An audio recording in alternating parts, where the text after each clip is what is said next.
The benefits of offshore wind are potentially transformative, affordable, clean energy, and jobs, like jobs, not just in the construction of these turbines, but in the ongoing maintenance and all of the sort of white collar jobs as well. So there's a lot to like here, and it's an exciting part of how we're going to make this clean energy transition really happen. Offshore wind was something I was supportive of for my district down in Hampton Roads because of the economic potential that it brought to my district, the job growth numbers that we would see. We had parts of our district that were along the ports in Norfolk that had been kind of gone by the wayside. They weren't being utilized. We have now seen a lot of revitalization by different ship repair industry and just manufacturers that have come in and have wanted to be a part of what's really turned out to be a budding new industry for the Commonwealth. We have those 2 offshore wind turbines that are there right now that are prototypes. So we are excited about that, but we need to get the ball rolling, and Dominion Energy has been a great partner in just really starting off and growing that offshore wind industry. As opposed to onshore, offshore wind tends to be much stronger and more predictable. And therefore, there is tremendous capacity for offshore wind to help the country meet our clean energy goals, to do it at a cost that is affordable for consumers, and to create a lot of really good jobs in the process. I mean, this is homegrown, American-made energy. A lot of the land-based wind turbines, they are smaller in size. They have the land, right, to do it down there. We just don't have that land in Hampton Roads in Virginia. But what we do have is a lot of coastline. We have to share the ocean, though, with a few people. We have to share it with the Navy. We have the Atlantic Fleet is based out of Norfolk. We are also cognizant of the animals that use that waterway as well. So, just being mindful of their migration tracks and making sure that we are utilizing the water space that we have, but being cognizant of the other users of that water as well. Absolutely.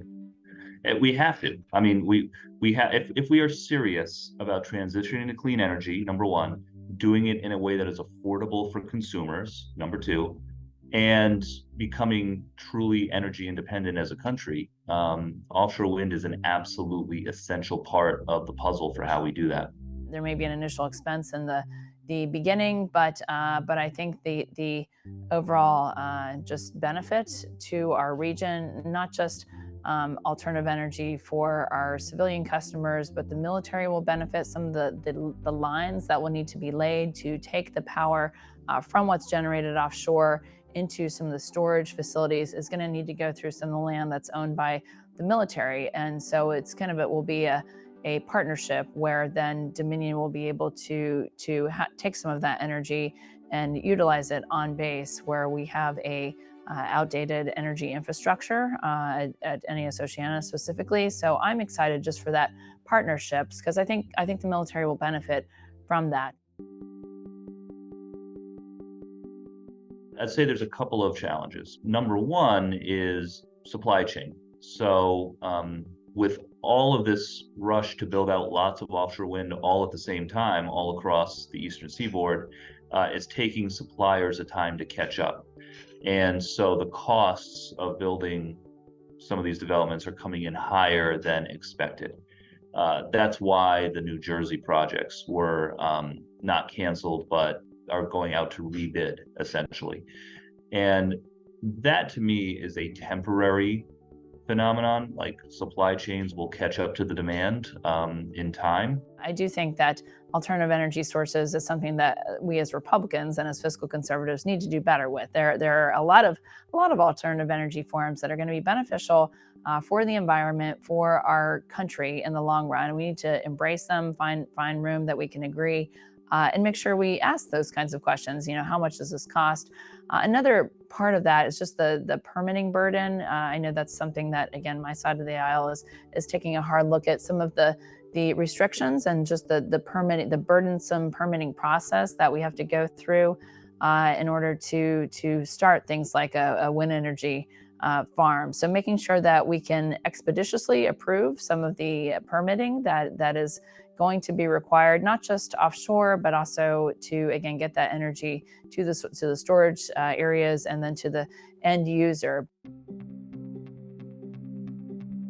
Now that we're moving on offshore wind in a big way, the oil and gas industry is freaking out, right? And so they are starting to fund a lot of political opposition. And of course, they're not saying, hey, we should oppose offshore wind because we want to keep drilling for more oil. Instead, what they're doing is promoting false information, conspiracy theories, etc. Offshore wind is killing whales. Not true. The NOAA, the National Oceanic and Atmospheric Administration, has studied this. They have found no evidence of it whatsoever. I'm not a marine biologist, but being mindful of some of the migration tracks and again the wildlife that does occupy those waterways, I think we can do it safely. I would like to make sure that we are checking that box and making sure that we are not putting it in a migratory just track that it's not interrupting where we are seeing herds live of any wildlife marine wildlife that exists off the coast. But I think it can be done.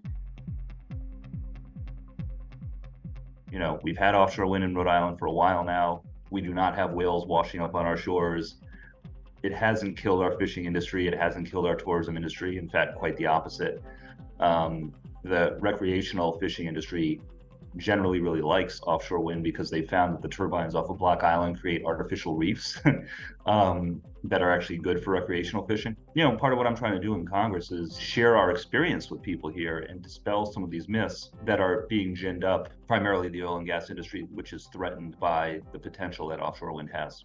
As far as the tourism benefit, I mean, I know right now, we have plenty of whale watching trips and things that, fishing trips and whatnot to go out there. So I have not had the opportunity to go out on a boat. It's about a 3-hour boat ride. I hear it's on my list to do. I really want to go out and actually see the prototype wind turbines that we have. But who knows? Maybe we can take people out there. It can be another thing to do in Virginia Beach, and we can use that to educate people and to inspire more people to look into wind energy as a form of alternative energy.